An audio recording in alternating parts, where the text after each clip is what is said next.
Oi, boa noite a todos. Hoje nós vamos começar umas gravações. Hoje, uma gravação que é Bariátrica em Foco, que nós vamos discutir alguns assuntos. Eu, Dr. Carlos Godinho, sou cirurgião, e nos acompanhando o Dr. Eider, que é um exímio clínico, trata muito bem do pré-operatório de cirurgia bariátrica e de acompanhamento de pós-bariátrica. Então nós vamos ter grandes aprendizados. Eu, como cirurgião, vou aprender um pouco mais de clínica, que a gente trata muito pouco disso, mas com ele aqui do lado a gente sempre vai aprender um pouco. E muito mais vocês com as discussões, as perguntas e tudo que a gente vai discutir com vocês. Eider, se apresente, por favor. Então, uma boa noite.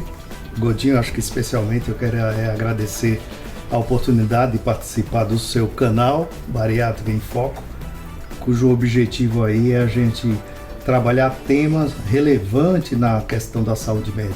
E agradeço a oportunidade de discutirmos esse tema tão relevante na atualidade. Vai ser interessante porque sempre quando eu falo, eu coloco só a visão do cirurgião. Então hoje a gente tem a visão do clínico também sobre os assuntos que a gente vai discutir. Isso é muito bacana, porque além da cirurgia, existe um segmento clínico que todo paciente bariátrico precisa e que eu discuto muito pouco porque não é minha praia, não é meu dia a dia. E o Eider está aqui para nos ajudar em relação a isso. Então vamos começar? Vamos começar.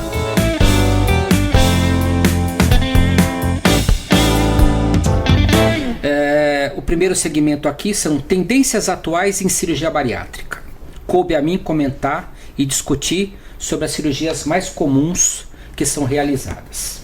Bom, as cirurgias mais realizadas no Brasil e no mundo é o bypass gástrico e o sleeve, a cirurgia em manga, que é o sleeve, a gastrectomia em manga. Qual é a grande diferença? A gastrectomia está ganhando um espaço muito grande no mundo. O Brasil é um país que não faz muito isso aí ainda. Nós somos adeptos a indicar muito mais bypass do que sleeve. Porém, o sleeve tem ganhado muito espaço. Qual é a grande diferença entre as duas? O bypass, a gente tem uma derivação intestinal. Então, o alimento deixa de passar pelas porções proximais do duodeno e do intestino delgado, e esse alimento é jogado direto no jejum. E o que isso faz? Isso muda a fisiologia do paciente. Quando você faz um sleeve, a tendência é, pelo esvaziamento mais rápido desse novo estômago, desse tubo, o alimento também acaba chegando mais rápido no jejum. Porém, no bypass isso é muito mais rápido, é muito mais eficiente. E o que a gente tem observado no segmento desses tipos de paciente? Como a função da cirurgia bariátrica é fazer com que o paciente perca peso, porém isso tem mudado bastante. Hoje a gente chama de cirurgia metabólica, porque a perda de peso é um efeito do processo. A gente vai em cima da mudança da fisiologia deste paciente. A gente muda algumas substâncias, alguns hormônios, a gente acaba produzindo mais quando a gente faz a cirurgia, e isso é que muda a fisiologia do paciente. Mudando a fisiologia, muda todo o tratamento em cima do processo inflamatório que ele tem, e isso faz com que ele perca peso. Quando a gente faz uma derivação intestinal, que é o caso do bypass, esse efeito é mais rápido, é mais duradouro. Então, qual é a grande diferença entre bypass e sleeve? É que os resultados a longo prazo são melhores no bypass. A diferença dele. O que você tem a falar sobre o assunto, Eider? Eu acho que isso só reforça, né, Godinho, a importância do olhar que se tem que ter com obesidade e doença crônica, muitas vezes acompanhada por patologias crônicas, em que um olhar clínico no processo de indicação e também um olhar clínico no processo de atuação das comorbidades, né? Porque o paciente obeso, hoje considerado obesidade como sendo uma pandemia também, né? Um problema de saúde pública, nós devemos considerar a importância de uma boa indicação, de uma boa técnica, no melhor momento na indicação. O Godinho trouxe muito bem aqui as duas técnicas que são vamos considerar assim, é o padrão adotado pelas equipes cirúrgicas bariátricas, Eu diria que o padrão ouro é o bypass, não há dúvida, porque, como o Godin muito bem descreveu, a mudança anatômica provocada por essa técnica permite um melhor controle clínico, e aí como clínico e doenças crônicas, que eu posso dizer assim, a minha praia, eu diria que no aspecto da obesidade, que traz um risco cardiovascular, um risco metabólico maior para diabetes, 3 a 4 vezes maior a chance de um câncer, são condições as quais devemos ter critérios pré-estabelecidos, isso a Câmara Técnica trabalha muito bem isso dentro da experiência nacional, onde a boa indicação, o critério pré-operatório, a adequação do paciente no melhor momento dele ser submetido a uma boa indicação cirúrgica permite com que, nesse olhar, a decisão entre bypass e também a gastroplastia vertical, que é o sleeve, a gente tenha um bom resultado. O Eder comentou sobre a obesidade. As duas epidemias mais importantes no mundo, obesidade e câncer, os dois estão sempre lado a lado. Porque a obesidade é uma inflamação crônica. Inflamação crônica está sempre associado a câncer. Então, quando um aumenta, o outro acaba aumentando também. As duas grandes epidemias do mundo, não do Brasil, mas do mundo. Aqui tem um comentário para a gente fazer sobre a Jojo Todinho. Ela fez a cirurgia com um dos ícones da cirurgia bariátrica, que mora no Rio de Janeiro. E ela fez um sleeve. Indiscutível que a curto prazo o sleeve perde tanto peso quanto o bypass. Porém, a longo prazo, eu já comentei isso com vocês, eu não tenho uns bons resultados. A longo prazo, os resultados não são tão bons quanto o bypass. E por que isso acontece? E depois eu vou abordar isso numa outra apresentação. A gente chama de resposta entero-hormonal. O que é isso? Quanto mais distal eu jogar o alimento, melhor vai ser a resposta metabólica da cirurgia. Melhor vai ser a produção dos hormônios que fazem o paciente perder peso, que no nosso caso são os dois mais importantes, o GLP-1 e o GIP. Então são drogas que aumentam a saciedade e diminuem a fome.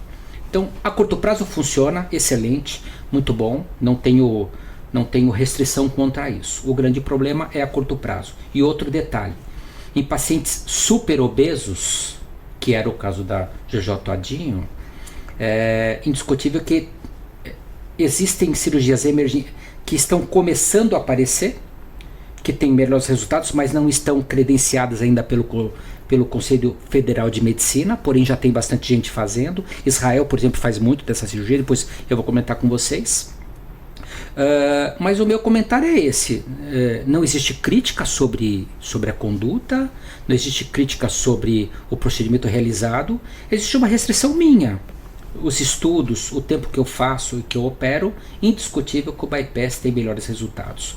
O professor Cohen, que é o responsável pela cirurgia bariátrica do Hospital Oswaldo Cruz, ele é bem claro em relação a isso. Ele publica muito mostrando que os desfechos do bypass a longo prazo são melhores do que o sleeve. Eu acho que isso é um ponto importante, né? No exemplo da Jojo Todinho, eu assisto e sou seguidor dela, então me chama muito a atenção o aspecto comportamental, motivacional dela. Tivemos algumas experiências de cirurgia bariátrica em 2 tempos, onde talvez o sleeve possa se encaixar no super obeso que tem seu risco cirúrgico, e que pode ser feito um bypass num segundo momento. Isso é um ponto importante de atenção. Isso começou com o duodenal switch. Então o sleeve, na realidade o sleeve foi uma descoberta dos cirurgiões. Por quê?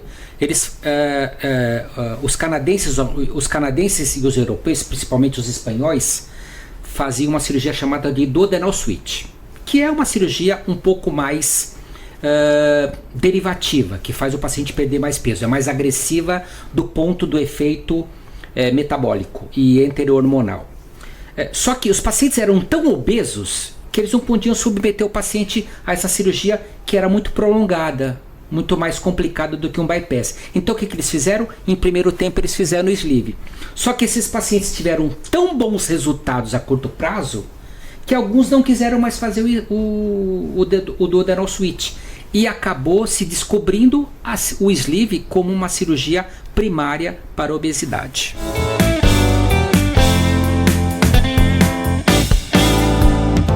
É fundamental, né, Godinho?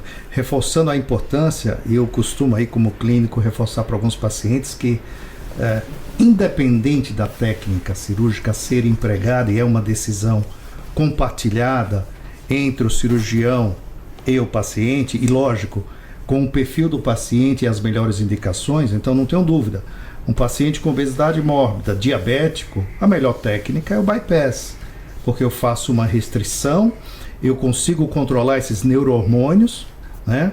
E com isso eu tenho um controle efetivo da comorbidade associada à obesidade com uma perda de peso.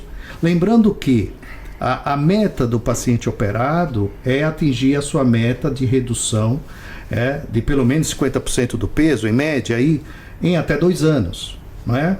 E a fase de lua de mel, que se considera aí nessa fase de perda de peso, pode variar de 12 a 18 meses. Daí a importância do acompanhamento. E quando eu disse no início da nossa conversa de que o paciente não vai para a cirurgia e se o cirurgião vem ajudar o paciente, porque a cirurgia ela é realizada e eu tive experiências com alguns pacientes que depois de 18 meses de cirurgia conseguia driblar até o bypass, que reduz. Eu costumava dizer para os pacientes, né, Godinho, que o bypass vai fazer com que ele coma num pires 6 em ox. Então é importante ter uma proporcionalidade de entendimento para onde eu vou, o que eu vou encontrar lá e o que eu devo fazer para lidar com essa nova situação. Obesidade, na realidade, ela é uma doença visual, né? Se uma pessoa é diabética e eu não sei que ela é diabética, se ela não tiver complicação de diabetes, eu vou olhar e não vou saber. Mas o obeso, quando ele é visual, ele é obrigatoriamente, pela própria circunstância, ele entra na esfera emocional, social, preconceito. Eu costumo dizer que ele é marginalizado pela sociedade. Porque tudo é difícil para ele. Perfeito. Não consegue ir numa festa, num evento, vai andar de avião, precisa duas poltronas para ele, porque ele não consegue sentar. Então, essa parte social é muito importante. É muito importante e, acima de tudo, a gente não pode esquecer que a cirurgia bariátrica ela vai mexer num dos prazeres do indivíduo, que é comer. E daí a importância de um bom preparo pré-operatório para que eu enxergue que lá na frente, inicialmente, eu vou comer um pires com 6 em ox. E nesse contexto, avaliação e acompanhamento psicológico é extremamente importante. Porque uma das manias do paciente, uma das compulsões do paciente é a alimentação, é o prazer em comer. Então isso vai ser abortado, eu vou abortar no dia seguinte que ele operou.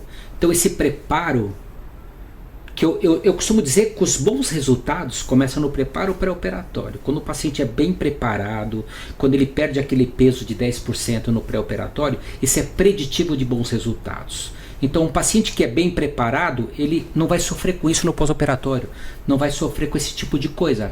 E isso é muito bom. Agora, vejam a diferença do cirurgião geral falar e de um clínico, né? Eu sou extremamente técnico, eu vou em cima da técnica, assim. Ele vem com poesia, falando, mas isso a gente aprende. Um dia eu vou falar que nem ele. É bem bacana, um dia eu vou falar que não, igual ele. Vamos lá, sem brincadeiras. Mas obesidade é um negócio muito bacana, muito legal. Então eu dou uma visão mais técnica, que é a minha função aqui, eu sou cirurgião, e o Eider vem com essas flores mostrando outros aspectos dos pacientes obesos, que é muito bacana. Um dos pontos aí que a gente falou agora há pouco da saúde mental, tem trabalhos na literatura que demonstram que 40% dos portadores de doença crônica, principalmente dentro da obesidade, tem transtorno psiquiátrico.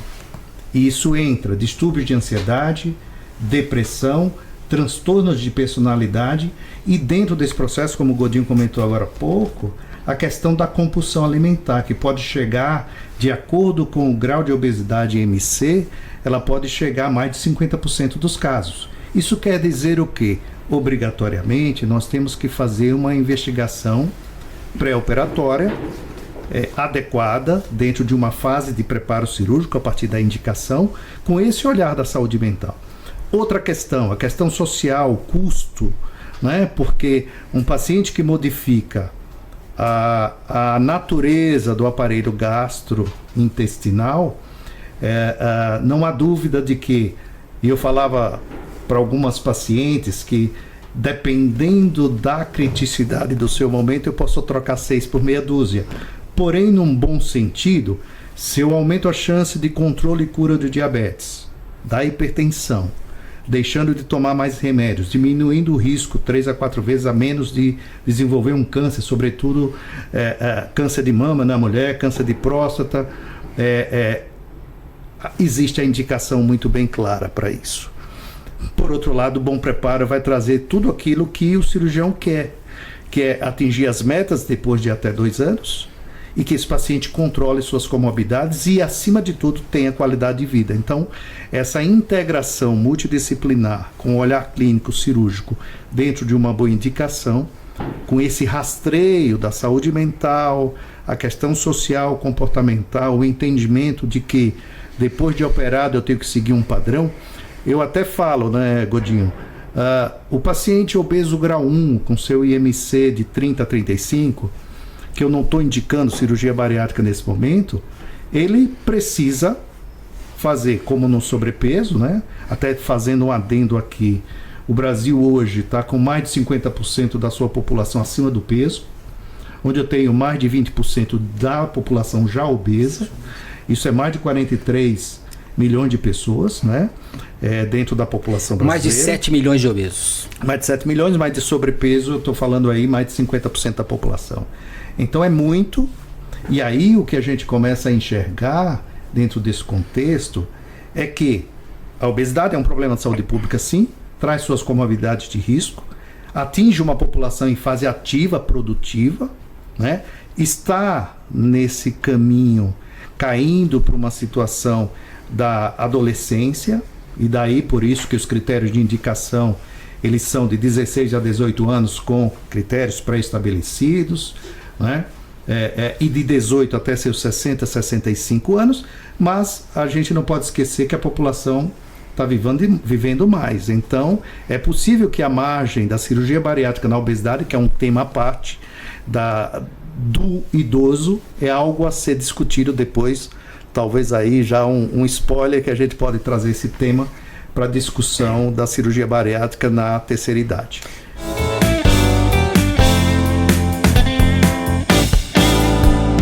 O conceito de cirurgia bariátrica mudou um pouco. Então, quando eu comecei a fazer cirurgia bariátrica, lá há 23 anos, o conceito o paciente vai fazer a cirurgia porque ele é obeso, porque ele tem IMC acima de 30.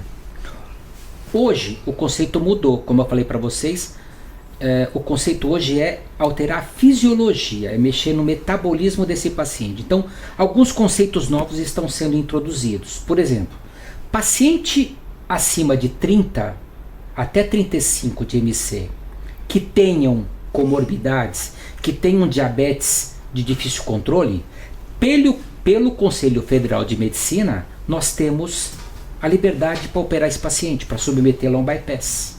Porém, isso não está reconhecido do ponto de vista do Ministério da Saúde e da ANS. É uma grande burrice, porque esses pacientes vão ocasionar um gasto muito alto para os convênios, com todas as comorbidades que eles vão, no decorrer da vida, apresentar. E além disso, a obesidade vem fazendo com que alguns tipos de câncer aumentem a sua incidência acima dos 25 anos. Então a gente está vendo jovens, mulheres com aumento de câncer de mama, aumento de câncer coloretal, os homens, aumento de câncer de pulmão, de próstata, que não era comum aos 25 anos. E hoje a incidência disso tem aumentado muito. E por que eu estou comentando isso? Porque hoje existe uma linha de você indicar cirurgia, não só em quem tem MC acima de 35. Infelizmente, a cirurgia, o conceito para indicação não mudou, porque isso é muito prático para os planos de saúde, a gente indicar acima de 35 só. Porém, se a gente observar as comorbidades e as doenças que estão acometendo esses jovens, nós poderíamos indicar essa cirurgia, e já temos processo para isso, para indicar cirurgia acima de 30. E por que eu estou comentando isso? Porque isso tem piorado os aspectos de comorbidade dos pacientes jovens e principalmente dos adultos mais velhos.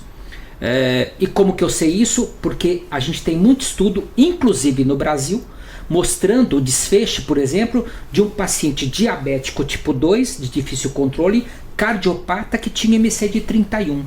Depois de 3 anos, a proteinúria, que é a perda de proteína pelo rim, melhorou. A função renal melhorou. O diabetes teve remissão.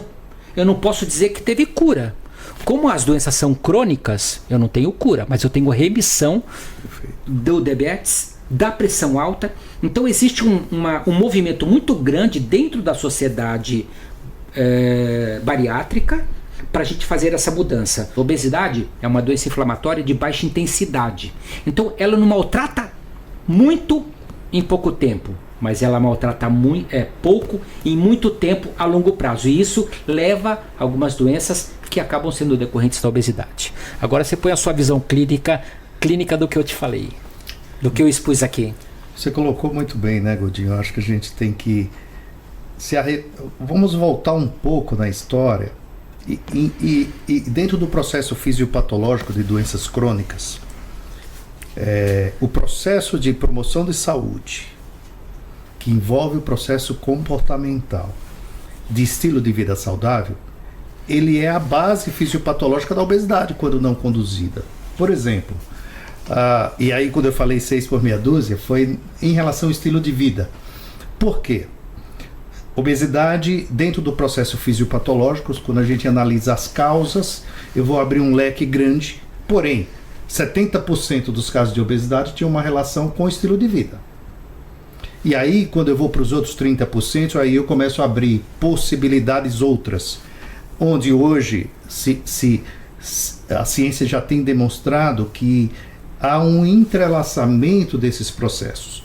Fatores genéticos, fatores metabólicos, fatores relacionados a doenças endócrinas, uso de alguns medicamentos dentro da causa da obesidade. Porém, se a gente for pensar em 70% da população, e aí quando eu falo de estilo de vida, a gente está aqui falando de atividade física, alimentação saudável, cuidado com a saúde mental, vícios, álcool, tabagismo, uso de drogas ilícitas. Então, como que é o estilo de vida do indivíduo que provoca, sim, doenças crônicas, dentre elas a obesidade?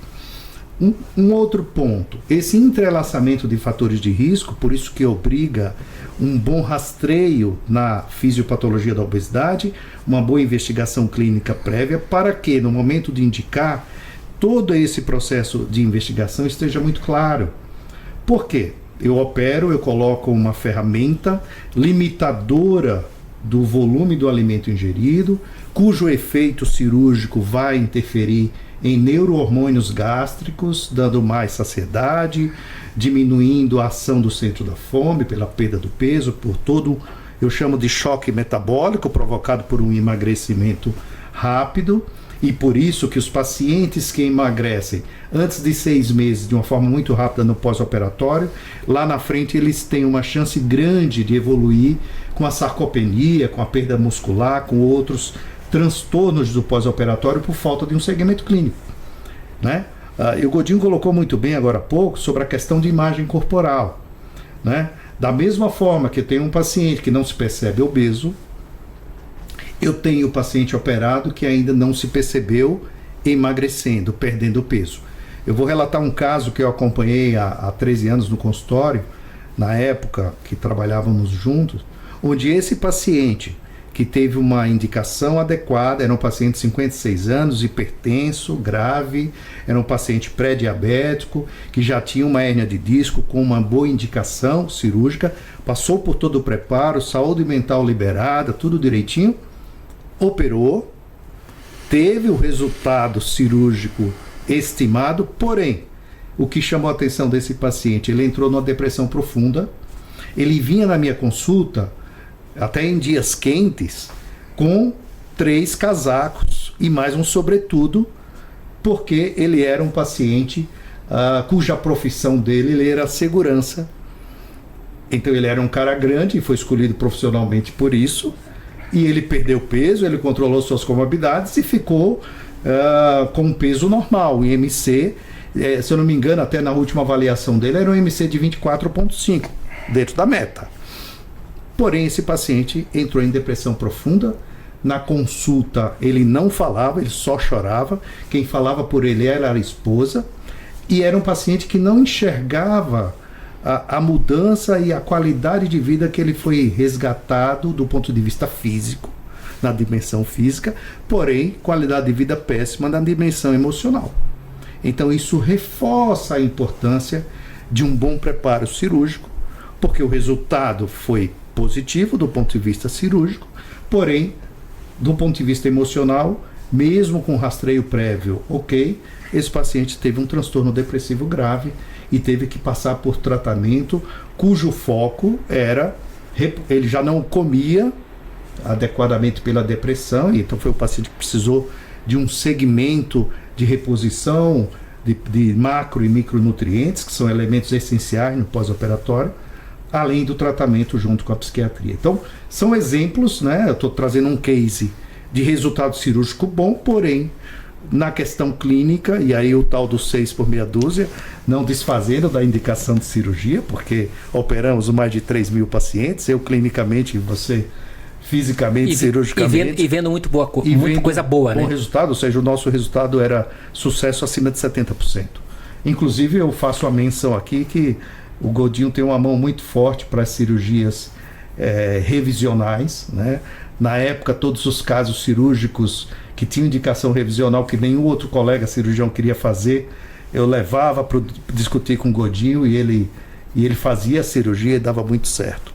Dentro de um modelo assistencial, dentro de um planejamento terapêutico clínico cirúrgico, né, Godinho?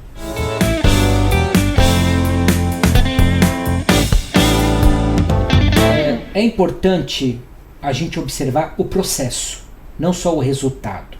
E o que eu acho bacana na Jojo Todinho? É exatamente esse processo que ela está mostrando no dia a dia. Então, daqui um ano e meio, a gente vai ver o resultado final. Mas nesse 1 ano e meio está sendo mostrado todo o processo que ela está fazendo. Então, isso implica em algumas pessoas falam assim, nossa, ela está indo muito bem, está indo tudo certo na cirurgia dela. Então, eu não foco muito só no resultado, aquele antes e depois. O processo implica em algumas pessoas segui-las e com isso decidir em fazer o mesmo que ela fez. O que você fala? Fazendo uma ponte com o que você acabou de falar, como eu citei anteriormente, que eu admiro a Jojo por isso, né? Porque ela traz na sua fala, tudo bem, como influência, como cantora, como sendo da mídia, ela traz na veia a motivação e as metas. Um ponto essencial para o resultado da cirurgia bariátrica é a atividade física, né? E quando eu falei agora há pouco 6 por meia dúzia, é assim, paciente que não vai operar e que é obeso, ele precisa ter regularidade alimentar, fazer atividade física, cuidar da saúde mental, ter o autocuidado. Paciente operado de cirurgia bariátrica, ele precisa fazer atividade física, reeducação alimentar, cuidar da sua saúde mental e manter seu autocuidado. Jojo Todinho, ela traz muito bem, né? Eu tenho acompanhado como seguidor, na veia uma disciplina. Eu acho que a palavra do controle de qualquer doença crônica é autocuidado, disciplina, disciplina, disciplina. Eu costumo dizer para os pacientes, falo assim, doutor, eu vou ser operado e vou emagrecer. Não, a caminhada é árdua, é muita disciplina, como você está dizendo, senão não dá certo. A cirurgia, como você já comentou, isso é uma ferramenta que nós estamos oferecendo para o paciente. Se ele souber usar bem essa ferramenta, indiscutível que ele vai ter bons resultados. Se não, o resultado não vem. Cirurgia bariátrica não é milagrosa. É algo mais que eu estou oferecendo para o paciente. Inclusive, existe um contexto atual de que a cirurgia bariátrica não vai resolver a obesidade.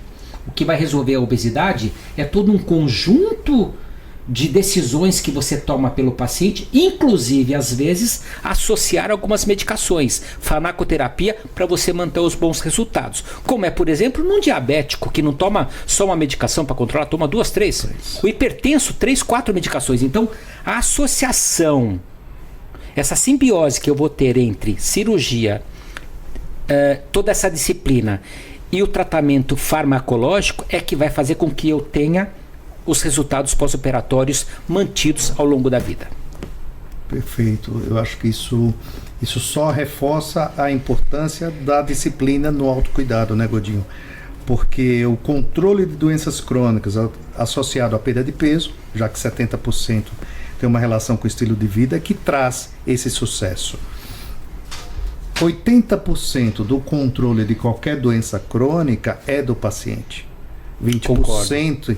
vai ser do suporte da equipe multiclínica, médica, cirúrgica, psiquiátrica, nutricional e da saúde mental. Isso para qualquer doença crônica. Então isso é um ponto de importância de que seja reforçado sempre nas consultas. E essa responsabilidade, essa corresponsabilidade do tratamento. Eu posso trazer aqui dentro de uma experiência que 20% dos pacientes que eu acompanhei por muito tempo no pós-operatório precisaram voltar a tomar medicamento anti-obesidade dentro da esfera da saúde mental. Um deles é esse, né? Que é expectativa e realidade. E a gente, como profissional da saúde, nós temos uma responsabilidade muito grande no contexto de compartilhar a responsabilidade de um resultado.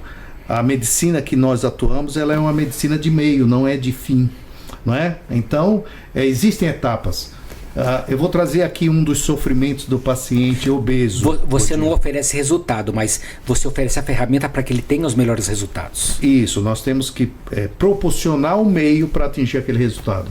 Por isso que ela é de meio e não de fim. Um ponto de atenção é assim: como que é o histórico e o trilhar da caminhada do obeso, né? Enquanto obeso não operado, ele é cobrado por ele mesmo, pela sociedade, pela família, no trabalho, porque é obeso. E por isso que caiu por terra aquela teoria de que é obeso porque é uma pessoa que só come. Não é bem assim. Existe o quê? Todo essa síndrome inflamatória, essa que ele está sendo submetido. Com participação de neurohormônios, com fatores genéticos e com estilo de vida. Posso só fazer um comentário em cima disso? Por favor. O que acontece? Esse paciente inflamado, mas agora vem a parte técnica. Mas assim, a cabeça, o encéfalo desse paciente, especificamente o hipotálamo, é inflamado. E o que acontece? É lá que está o centro da fome e da saciedade. Como ele está inflamado, ele não reconhece bem o estímulo de saciedade e o estímulo de fome. Então, ele é um doente inflamado, inclusive, aonde ele tem o centro da fome e da saciedade. Então, ele realmente não tem controle sobre aquilo que ele come, quanto ele vai comer e o quanto ele deve comer. Perfeito. Você imagina nessa condição, enquanto obeso, não operado, o nível de pressão psicológica e social que ele tem. Mas tudo bem, vai para a cirurgia e aí ele muda o foco. Eu preciso emagrecer porque eu sou operado. A sociedade cobra que emagreça porque é operada. E se engordar ainda é cobrado porque que engordou. Então você vê que o fantasma que acompanha o paciente obeso, ele é no pré e no pós-operatório. Daí a importância de um segmento pós-multidisciplinar, com o aspecto de autoajuda, com o aspecto da psicoterapia, e que se 40% pode ter depressão e ansiedade, apoio psiquiátrico no pós. Por quê? Porque eu gero uma expectativa de resultado, né? Exemplo, se a gente for falar da Jojo Todinho como influencer, ela tem uma grande responsabilidade de resultado, que já trouxe, né? Foi operada em agosto do ano passado, perdeu 53 quilos, numa técnica onde a gente sabe que é difícil atingir essa meta, mas ela atingiu graças ao esforço dela e à disciplina dela, sobretudo com atividade física regular diária, e isso é o que motiva, que é o gasto que ela tem. Acredito que ainda bem que dentro de uma técnica como foi o sleeve, se a dieta não tiver muito ali, mas a atividade está garantindo esse resultado, ela ainda está na fase de lua de mel. e que terá um grande resultado se ela persistir, se ela perseverar com esse processo motivacional.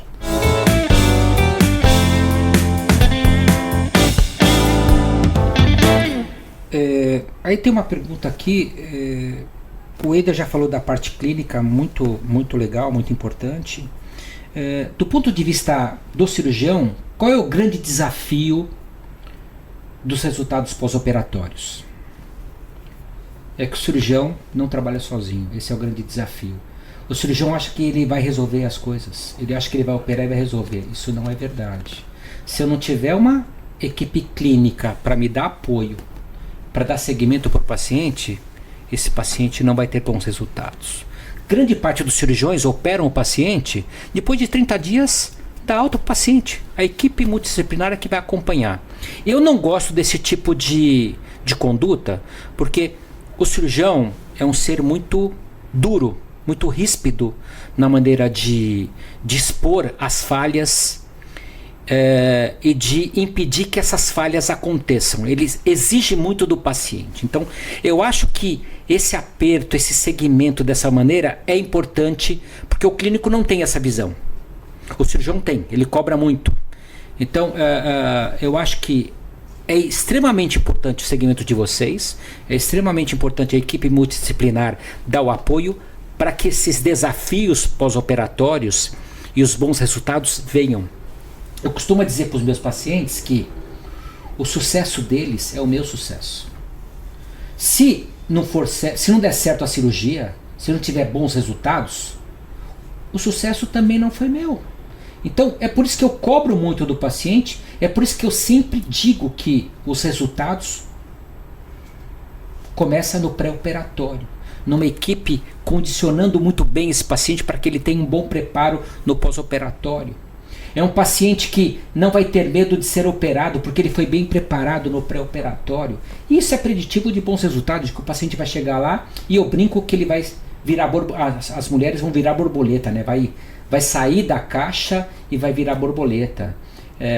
E para a mulher, que a autoestima é extremamente importante, isso ajuda bastante. Quando ela se vê, quando ela se enxerga bem e se sente feliz, isso muda o relacionamento dela demais. Eu percebo isso nos pacientes meus particulares, que eu tenho um pouco mais de tempo de conversar, que a gente tem mais tempo para passar na consulta, 1 hora e meia às vezes. Eu consigo buscar isso nos pacientes e mostrar, olha,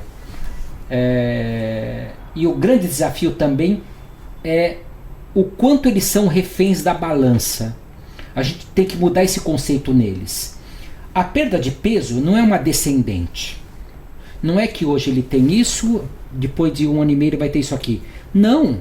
Tem degraus nesse segmento que são chamados de estabilização do peso. Depois de 1 ano e meio ele entra no platô. Essa é a grande diferença entre estabilizar o peso no decorrer da perda de peso e ter o platô, que esse platô vai para o resto da vida.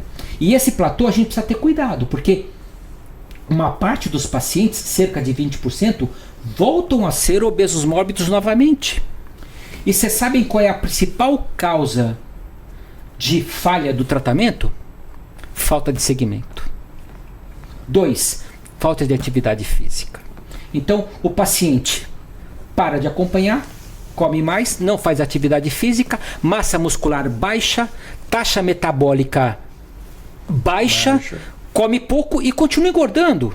E a síndrome inflamatória volta e aí ele perde o controle da saciedade e da fome.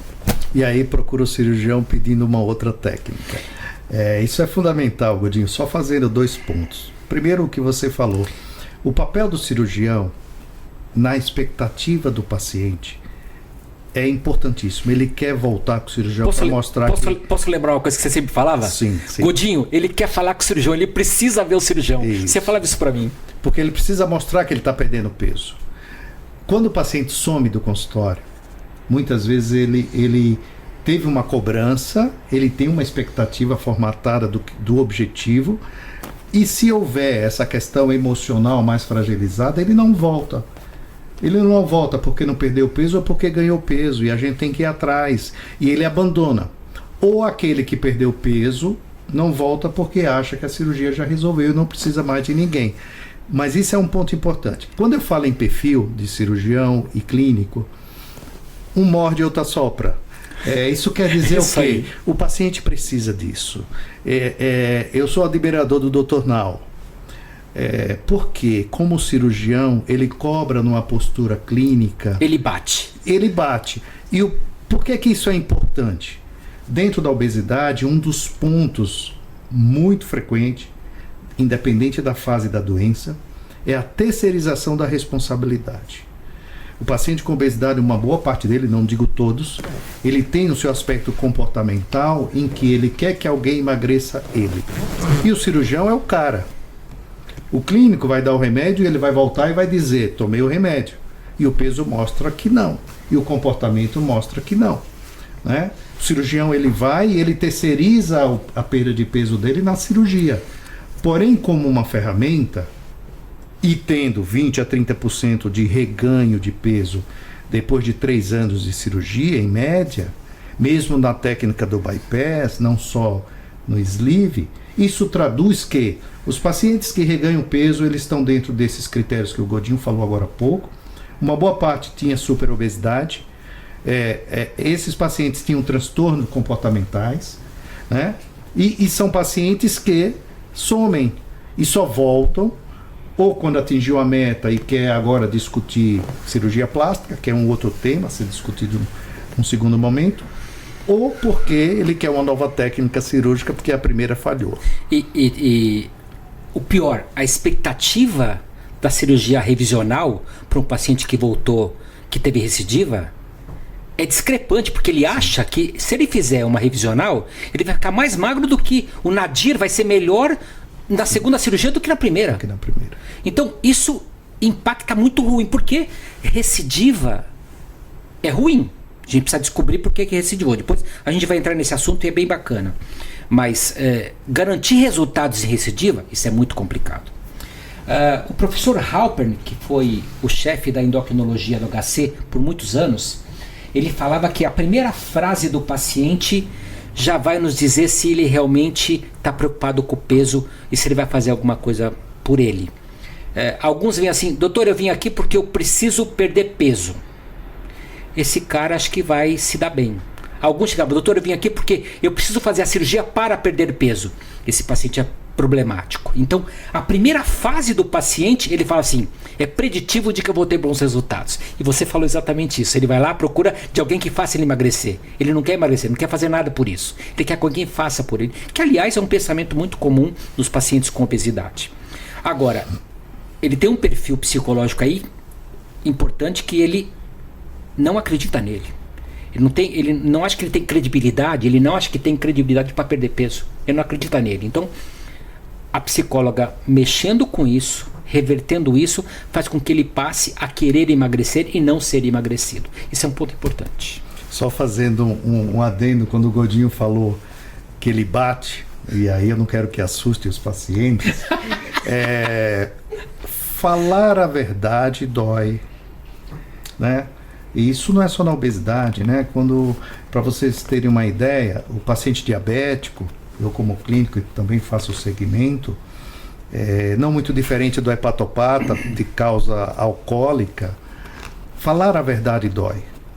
Existe a forma de se falar a verdade, mas com o intuito de ajudar o paciente sempre, né? Eu não posso esquecer que ela é um ser doente, que tem uma doença irreversível, controlável, que está sofrendo com isso, então a gente não pode também atropelar os momentos de atenção e muitas vezes a gente tem que trabalhar em doses homeopáticas, quando vai se discutir para onde eu vou, o que eu vou encontrar lá e o que eu preciso fazer para estar bem. Então esse é o papel nosso como médico, porque independente de ser cirurgião, que tem uma personalidade e que é importante essa personalidade para realizar o procedimento, não é uma personalidade de frieza, mas de concentração e foco, junto com uma equipe multi que acolha tal, a gente tem que entender que é um ser, e aí não floreando muito, né, Godinho, que você fala que eu gosto de trabalhar essa questão, mas ele é o amor de alguém, é a atenção de alguém, tem o seu amor próprio, tem o seu autocuidado e precisa olhar para si, e a gente pode ser a pílula de condução para atingir esse objetivo. né? Porque tem casos e muitos casos de sucesso. E o sucesso está naquilo que você falou. O paciente que adere, o paciente bem preparado e o paciente que tem amor próprio, ou seja, ele descobre que tem que se cuidar e não terceirizar o seu problema, ele tem sucesso. Eu vejo a Jojo Todinho com esse caminhar, tá? Eu acredito muito porque ela pegou a ferro e fogo a bandeira do autocuidado e isso me chama muito a atenção.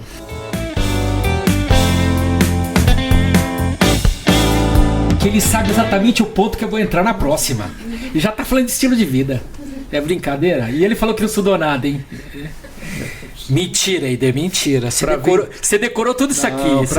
Para vir para esse canal, eu tinha que vir preparado, principalmente o canal que é Bariátrica em Foco e com cirurgião. Tá certo. Fico lisonjeado de estar aqui. Uma coisa importante, assim, em questão de desafios de resultado, é que hoje a gente está individualizando o paciente. Então, assim, hoje eu tenho trabalhos feitos aqui no Brasil onde você consegue avaliar a perda de peso semanal nos primeiros 3 meses e através de algumas pontuações que você faz, se a hipertensão melhorou, se o diabetes melhorou e quanto ele tem de perda de peso semanal, você consegue avaliar se esse cara realmente a cirurgia foi metabólica ou não, se realmente ele vai ter bons resultados ou não. Hoje eu já consigo individualmente falar para o paciente, olha, a cirurgia não está tão metabólica quanto eu esperava. E a intervenção precoce, principalmente terapêutica e da equipe multidisciplinar, muda o resultado.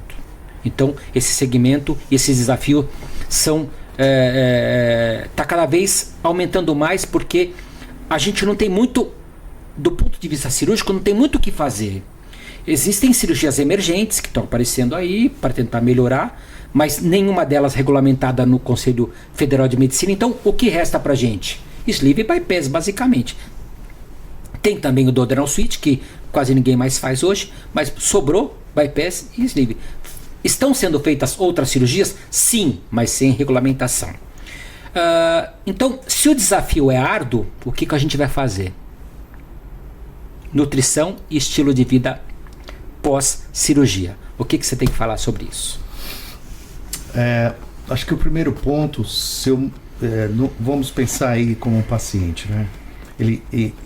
Para onde ele vai e o que vai acontecer na técnica vai guiar a necessidade de uma alimentação balanceada, equilibrada, para que esse paciente, na perda de peso, ele não tenha carências de elementos essenciais, né? Os principais elementos no segmento desses pacientes envolve, e daí a importância do polivitamínico, dos polivitamínicos, assim, a reposição de elementos através da dieta alimentar e a suplementação, né, com polivitamínicos à base de vitaminas do complexo B, sobretudo B12, B6, que são vitaminas essenciais. Macro e microelementos. Né? A reposição do ferro é essencial, a atenção à vitamina D, ao cálcio. Por quê? Porque o paciente operado, a gente sabe que a médio e longo prazo, por carência desses elementos, e aí quando eu falo 6 por meia dúzia, para aqueles que não se cuidam, é nesse sentido, quer dizer, eu vou passar a ter uma chance maior de anemia crônica, eu vou passar a ter uma chance maior de osteoporose a longo prazo, eu posso ter transtornos da cognição, por deficiência de vitaminas do complexo B e ferro, né? Eu posso ter uma fadiga maior, meu rendimento no trabalho pode não ser bom. Então eu começo a entender que se eu não faço a suplementação adequada das vitaminas, se eu não sigo um padrão alimentar do comer de 4 em 4 horas, com uma qualidade de alimento essencial rica nesses nutrientes, eu vou ter o quê? Eu vou perder peso sim, mas eu vou perder peso doente, não é essa a proposta, né? Com a perda de massa muscular, sarcopenia, e daí a importância, você falou um ponto agora há pouco, que é a perda do parâmetro do IMC. Por quê? Porque eu posso estar com meu IMC 24, mas com 40% a menos de massa magra. Eu estou doente. Músculo é vida, não é? Dependendo da idade, isso é sarcopenia. E até falando nisso, né, Godinho? Eu admiro você seguindo lá na academia e fazendo um leg press com 200 quilos. Eu vou chegar lá, eu estou próximo de 180 quilos, então, um desafio. Essa semana eu fiz 220. Parabéns, eu estou com 180. Mas isso é essencial, isso mostra o quê? E a gente fala com propriedade porque a gente pratica atividade física, 5 vezes por semana, a gente tem metas a cumprir. Por quê? Porque vamos entrar aí já na terceira idade, precisando de força para não cair, força para sair do carro, tendo massa muscular, tendo qualidade de vida. A nossa meta é essencial. Além de fazer tudo, é mostrar que a gente também está em busca disso. Sim. De um envelhecimento saudável. E aí a gente pode falar para o nosso paciente que faça atividade física, porque a gente vivencia isso. Eider, tem uma pergunta e um comentário que sempre os pacientes falam para mim, e eu já comentei aqui, eu já fiz podcast, já fiz Reels sobre isso. Ele fala assim: doutor, eu vou tomar um monte de remédio depois da cirurgia? Não é verdade. Você vai tomar suplemento. Remédio, medicamento você tomava antes, para tratar as doenças relacionadas à obesidade. A partir da remissão dessas doenças, você vai tomar suplemento para evitar complicações decorrentes da cirurgia bariátrica. Um outro conceito que os pacientes têm é assim: doutor, o senhor me deixou com o estômago muito pequeno, eu não vou conseguir absorver. Esse conceito acabou. A cirurgia não é desabsortiva. A cirurgia é metabólica. A função é mudar as comorbidades. Indiscutível que quando eu faço uma derivação intestinal e tiro o alimento do duodeno, eu vou deixar de absorver macroelementos e algum ferro, vitamina B12. Então você tem que repor isso de uma maneira. Mas as comorbidades decorrentes da obesidade estão redimindo, estão diminuindo, estão em remissão. E aí você precisa repor de maneira orientada. Você não vai fazer isso como você acha que tem que fazer. Você precisa do acompanhamento de um clínico, de quem saiba o que está fazendo, para que nós tenhamos bons resultados pós-operatórios. E outra coisa que eu também já comentei em Reels, alguns pacientes falam assim: não, doutor, quando eu opero piora a minha saúde, porque eu vou ter anemia, vou ter B12. Não, isso também não é verdade. Se você fizer suplementação como deve, manter o acompanhamento com a equipe multidisciplinar como deve, você vai ter saúde. Você vai perder a pressão alta, você vai perder o diabetes, você vai perder a apneia do sono e vai ganhar saúde, desde que você faça da maneira correta. Eu acho que a gente tem que primeiro reforçar a importância de existir um serviço de bariátrica. Eu chamo até mais do que isso, um serviço de tratamento da obesidade. Como nós falamos, por ser uma pandemia, por ser um problema de saúde pública, por ser um problema crescente em nosso meio. Isso exige uma estrutura montada, estrutura essa que a qual eu sou... Desculpe eu cortar, que aliás foi esse mestre que criou, ele que desenvolveu tudo. Na parte de cirurgia eu o ajudei, mas quem criou toda essa estrutura de bariátrica, de pré-operatório, foi o Eider. Isso é resultado dele, é mérito dele. Foi um trabalho em equipe, a gente desenvolveu o programa. Para você ter uma ideia, o fluxo dentro do plano de saúde na época, o paciente obeso ele ia primeiro para o cirurgião e naturalmente o cirurgião fazia o que ele tem que fazer, ele operava. Não se tinha esse olhar de um bom preparo, de uma boa indicação, do melhor momento, do melhor controle. E aí a gente foi adaptando e foi aperfeiçoando o método.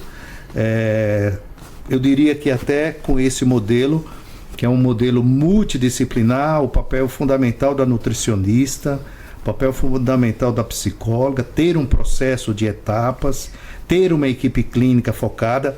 Um dos melhores médicos nossos da equipe era cardiologista, o que reforça o que você colocou muito bem do papel do cardiologista nesse olhar, uma vez que a obesidade ela é uma doença multifatorial e ao mesmo tempo com comorbidades afins. Não, tem uma síndrome cardiometabólica, principalmente no homem, extremamente agressiva. Isso, a síndrome cardiometabólica, e por isso que os cardios têm um olhar muito direcionado e que encaminham bastante. Eles, segundo, em linha de transferência, é o segundo. O primeiro é o amigo, né? Eu operei, vai com esse médico que deu tudo certo e tal. O segundo é o cardiologista, porque ele tem os pacientes com doença metabólica grave na mão dele e de difícil controle, ele percebe isso e aí ele encaminha muito. E como a gente está falando de um perfil cardiológico, eu posso trazer um caso, né?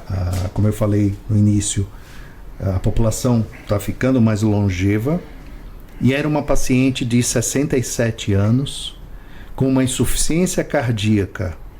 Veja bem como isso foi importante. Uma insuficiência cardíaca grau 3:4, ou seja, tinha uma fração de ejeção de 42%, um índice de massa corpórea 56%, com várias internações em pronto-socorros, internação hospitalar por insuficiência cardíaca, e ninguém queria operar essa paciente. Ela entrou no nosso serviço, nós acompanhamos de perto essa paciente e desenhamos um plano terapêutico. Nesse plano terapêutico eu centralizei num cardiologista nosso da equipe, que tinha uma experiência grande em obesidade, que é o Dr. José Maria. Nós acompanhamos juntos, traçamos um plano medicamentoso, veja bem, uma paciente com insuficiência cardíaca, onde nós desenhamos um plano medicamentoso intensivo, discutimos esse caso internamente com toda a equipe multi, pesando risco-benefício, porém o risco dessa paciente era um risco maior de não ter intervenção versus tentar medicamento, preparar para a cirurgia tal. Por ela ser uma insuficiência cardíaca importante, nós traçamos, diminua 10% do peso. Ela conseguiu diminuir 10% do peso. A fração de ejeção saiu de 42 para 53. Mas era super obesa, era um MC 53. Nós colocamos balão nessa paciente. Ela foi para o MC 42,5. Fração de ejeção subiu para 60%. Ela não internou mais, mas era uma paciente seguida semanalmente pela equipe. Presencial a cada 15 e suporte telefônico com monitoramento à distância a cada 15 também. E essa paciente, ela terminou sendo operada na nossa unidade de São Paulo. Foi para um bypass e essa paciente teve uma qualidade de vida importante, cujo índice de massa corpórea dela chegou a 32. E a fração de ejeção com certeza aumentou mais. Ela ainda. normalizou, ela foi para 65%. Ela já tinha uma remodelação cardíaca pela doença, porque era uma paciente obesa há mais de 10 anos. Mas o que eu estou querendo dizer com isso? Que se ela operasse sem esse preparo, o risco de mortalidade seria maior que 2%. Cirúrgico, eu acho que, na minha opinião, altíssimo. Altíssimo, maior que 2%. Pode ter uma, né, eu estou falando 2% porque mortalidade na cirurgia bariátrica é menos de 1,5%. Hoje é 1 em cada 1.000. 1 em cada 1.000. Estamos aí falando de 0,8%. Então, e isso não foi feito sozinho. Isso foi feito com intervenção da psicóloga, da nutricionista, do cardiologista, na visão clínica do acolhimento e compartilhado com o cirurgião. Então isso demonstra que eu posso ter casos de sucesso ou insucesso.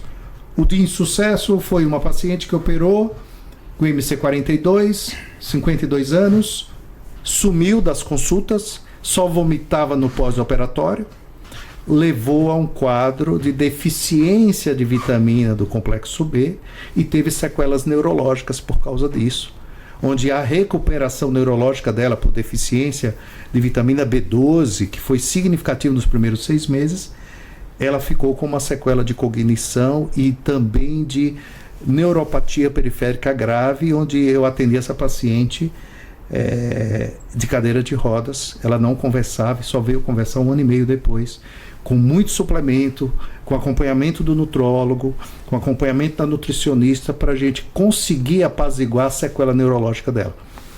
2 perfis diferentes, onde o que eu estou querendo dizer, o paciente que adere, ele diminui o risco e ele tem sucesso. Com certeza. Essa paciente não aderiu, apesar de estar no mesmo protocolo, e teve um insucesso, ficou com uma sequela grave.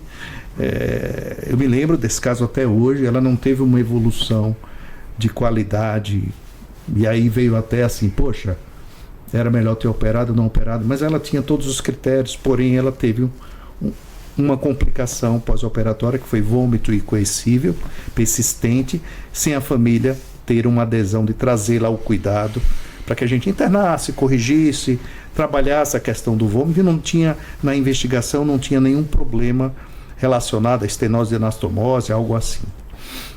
São esses 2 casos que me chamam muito a atenção entre sucesso e não sucesso. Você quer comentar mais alguma coisa sobre o que a gente falou?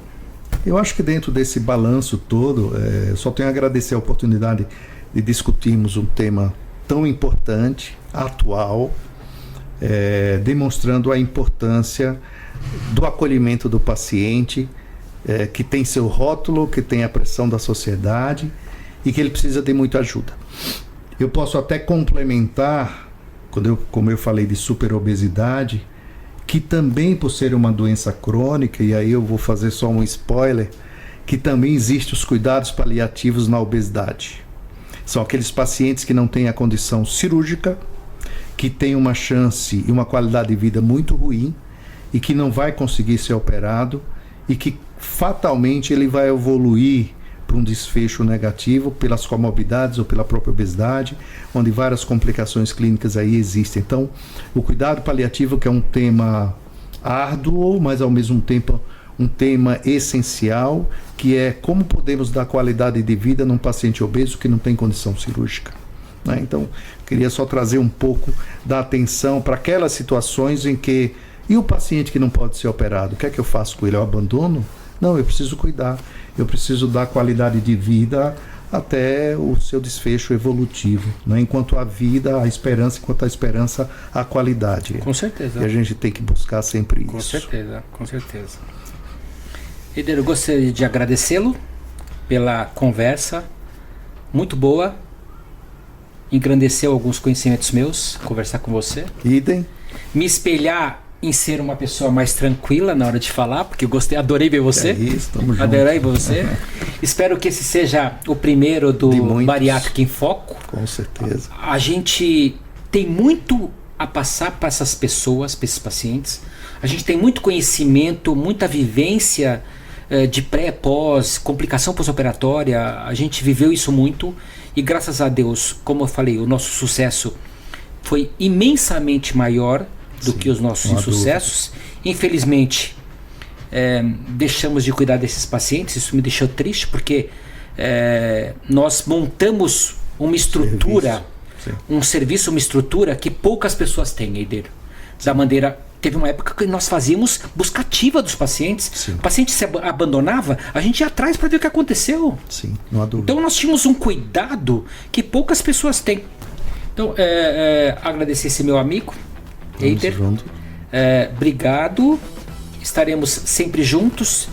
Espero que esse seja o primeiro, como eu falei. Vamos fazer mais isso, abordando outras coisas e com certeza explorando mais para poder colocar para esse meu canal, para esses meus pacientes que só vê um cirurgião durão falando, alguém que venha, conte poesia aqui, fale também sobre a obesidade de uma maneira mais amena, mais tranquila e menos pesada.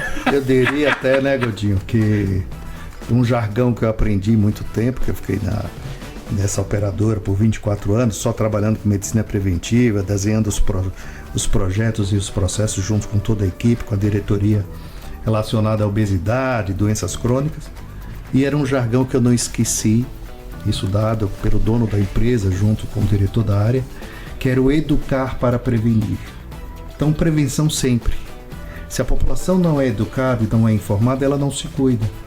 E aí os custos assistenciais se tornam altos. Posso falar um outro? Ignorância gera preconceito. Odinho. Agora vamos encerrar, senão esse homem vai contar mais história daqui a pouco. Mas assim, sem brincadeiras, obrigado. Foi ótimo, foi bacana. E esperamos esse espaço para novas conversas, novas discussões. E espero que eu tenha tirado as dúvidas, melhorado o conhecimento das pessoas para que vocês sempre tenham uma decisão do que é melhor para vocês. Façam o que é melhor para vocês. Entendam, conheçam, saibam o que é para vocês poderem tomar a melhor conduta. Muito obrigado. Boa noite a todos e muito obrigado.